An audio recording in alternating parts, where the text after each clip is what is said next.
எந்த ஒரு நபர் கூட திவ்யா ஏன்னா அவங்களுக்கும் உதவி கொடுத்துட்டு பின்னாடி போய் நம்ம வாழ்க்கையில இருந்தாங்கன்னா ராங்கா என் மேல ஒரு அலிகேஷன் இட் இஸ் சாண்ட்ரா கூட வந்து நண்பர்கள் அனைவருக்கும் வணக்கம். இன்னைக்கு நான் ஃபர்ஸ்ட் ப்ரோமோவை ரிலீஸ் பண்ணிருக்காங்க. ஃபர்ஸ்ட் ப்ரோமோவே தரமா இறக்கி இருக்காங்கன்னு சொல்லலாம். இந்த ப்ரோமோல என்னலாம் நடந்தது அப்படின்றத பத்தி தான் இந்த வீடியோல நம்ம பார்க்க போறோம். அதுக்கு முன்னாடி இந்த வீடியோக்கு ஒரு லைக் போடுங்க.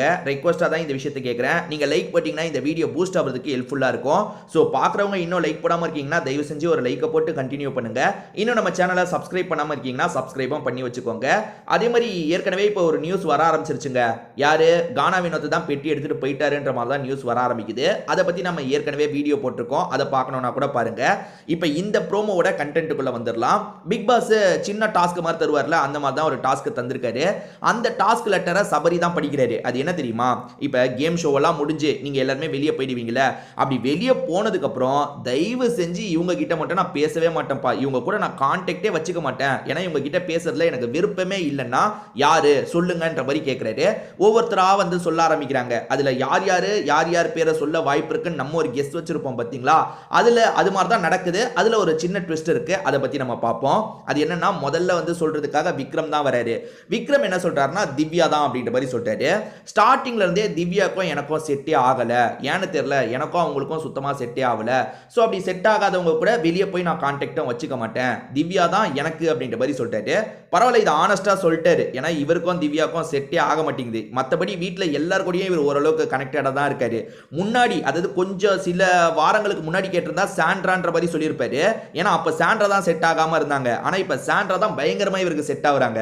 ஏன்னா சாண்ட்ராக்கும் அடி விழுது, இவருக்கும் அடி விழுதா, இவங்க ரெண்டு பேர் மாற்றி மாற்றி ஆறுதல் சொல்லிக்கிறாங்க. உதாரணத்துக்கு வியானா வந்து சாண்ட்ராவை போட்டு புரட்டி எடுக்கிறாங்க, விக்ரமை போட்டு புரட்டி எடுக்கிறாங்களா, இப்போ இவங்க ரெண்டு பேர் மாற்றி மாற்றி ஆறுதல் சொல்லி ரொம்ப க்ளோஸ் ஆயிட்டாங்க. அதை நீங்கள் எல்லாருமே பார்த்துருப்பீங்கன்னு நினைக்கிறேன். அடுத்ததா வியானா என்ன சொல்றாங்கன்னா, வழக்கம் போல தான் விக்ரம் அடிப்பாங்களா இல்ல சாண்ட்ராவை அடிப்பாங்களான்னு தான் நமக்கு கன்ஃபியூஷன். இவங்க விக்ரம தான் அடிக்கிறாங்க. என்ன சொல்றாங்கன்னா, நல்லா நம்ம கிட்ட பேசுவாங்க, நல்லா நமக்கு தடவிலாம் கொடுப்பாங்க, ஆனா நம்மளை பத்தி பின்னாடி ரொம்ப மோசமா பேசுவாங்க, அப்படிதான் விக்ரம் பேசினாரு, அதை என்னால ஏத்துக்கவே முடியலன்ற மாதிரி சொல்றாங்க. ஆக்சுவலா இவங்க சுத்தி சுத்தி எதை தெரியுமாங்க சொல்றாங்க? எனக்கு புரிஞ்ச வரைக்கும் நான் சொல்றேன். அந்த லவ் பண்ணு, எஃப்ஜேவை லவ் பண்ணுன்னு இவர் தூண்டி தூண்டி விட்டாரு.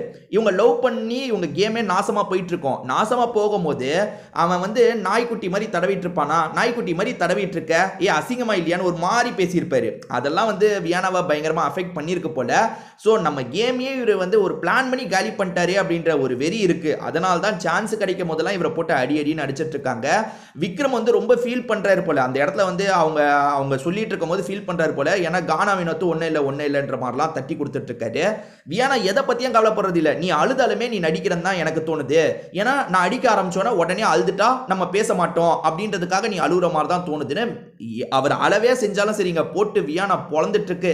ஏன்னா வியானா வந்து நம்ம வந்து இப்ப வெளியே போனதுக்கு அப்புறம் ரெக்ரெட்டே பண்ணக்கூடாது, போட்டு எவ்வளவு முடியுமோ அடிச்சிடணும்ன்ற ஒரு மோட்ல தான் வியானா வந்திருக்காங்க. மத்த எல்லாருமே பாருங்க யார்கிட்டயும் சண்டைலாம் வலிக்கிறது இல்ல. வியானா தான் சாண்ட்ரா விக்ரம போட்டு பொலன்னு பொழந்துட்டு இருக்காங்க. ஓகேவா? அடுத்ததா சொல்றதுக்கு யார் வராங்கன்னா திவ்யா வராங்க. திவ்யா வந்து விக்ரம் பேரை தான் சொல்லுவாங்கன்னு நம்ம நினைப்போம். ஆனா விக்ரம் பேரை சொல்லல. இந்த ப்ரோமோ படி பார்த்தா சாண்ட்ராவோட பேரை சொல்றாங்க. ஏன்னா சாண்ட்ரா மேல இவங்க கோபப்பட்டது உண்மை, அந்த கோபம் குறைஞ்சிருச்சுன்றதும் உண்மை. ஆனா ஒரு விஷயம் தெரியாம இருந்ததுனால கோபம் பெருசா இல்லை. ஆனா அந்த விஷயமே நேத்து தெரிஞ்சிருச்சுங்க. அதாவது ரம்யாவும் வியானாவும் உட்காந்து பேசும்போது சாண்ட்ரா பண்ண மற்றதெல்லாம் பார்த்து நீ ஃபீல் பண்ணுவ, வெளியே போய் சாண்ட்ராவனை பத்தி பேசினதெல்லாம் பார்த்து ஃபீல் பண்ணுவ, ஆனா ஒரு விஷயத்தை பார்த்து மட்டும் நீ அளவே செஞ்சிருவன்ற மாதிரி ரம்யா அந்த விஷயத்த சொல்லிட்டாங்க. அது என்னன்னா, பிரஜின் கூட நீ க்ளோஸா இருந்தல்ல, அதையே அவங்க கொஞ்சம் ஒரு மாதிரி தப்பா பேசினாங்க. அதாவது வந்து என் ஹஸ்பண்ட் வேணும்ட்டே கேம்க்கு யூஸ் பண்ணிக்கிட்டா, ஒரு மாதிரி நெருக்கமா இருந்தான்ற டோன்ல வந்து சாண்ட்ரா பேசினாங்கல்ல, அதெல்லாம் போட்டு உடச்சிட்டாங்க. இது அப்படி நினைச்சாங்களா அப்படின்றது திவ்யாவுக்கு ரொம்ப ஷாக்கிங்கா இருந்தது. ஸோ வந்து நீங்க இதை அன்னைக்கு சொல்லியிருக்க கூடாதா? ஏன்னா வந்து நீங்க கொஞ்சம் முன்னாடி சொல்லியிருந்தா நான் கண்டிப்பா கேட்டிருப்பேன். அதாவது சம்பந்தப்பட்டப்பயே இவங்களுக்கு தெரியும் போல கொஞ்சம். ஏன்னா வந்து இவங்க கிட்ட தானே அந்த சாண்ட்ரா சொல்லியிருப்பாங்க. அதாவது வியானா கிட்ட ரம்யா கிட்ட பேசும்போது அப்பயே தெரிஞ்சிருக்கு போல, உள்ள இருக்கும் போதே தெரிஞ்சிருக்கு போல. நீங்க அப்பயே சொல்லியிருந்தீங்கன்னா நான் நிச்சயமா கேட்டிருப்பேன்ற மாதிரிலாம் சொன்னாங்க. அதே மாதிரி வந்து அவங்க அப்பா வந்து இறந்த நாள், அதாவது என்னோட அப்பா டெத் ஆனிவர்சரின்ற மாதிரி சொல்லி மாட்டிக்கிட்டாங்க பார்த்தீங்களா? அதை பற்றிலாம் நேற்று திவ்யா வந்து ரம்யா கிட்டேயும் வியானா கிட்டேயும் சொல்லிட்டு இருந்தாங்க. ஸோ சாண்ட்ரா பண்ணதை பற்றி தெரிஞ்சிருச்சுல, அதனால தான் சாண்ட்ராவோட பேரை இங்கே சொல்கிறாங்க. இதை பற்றி உங்களுக்கு ஏதாவது கருத்து இருந்தால் கமெண்ட்ல சொல்லுங்கள். வேற ஒரு வீடியோவில் நம்ம பார்க்கலாங்க.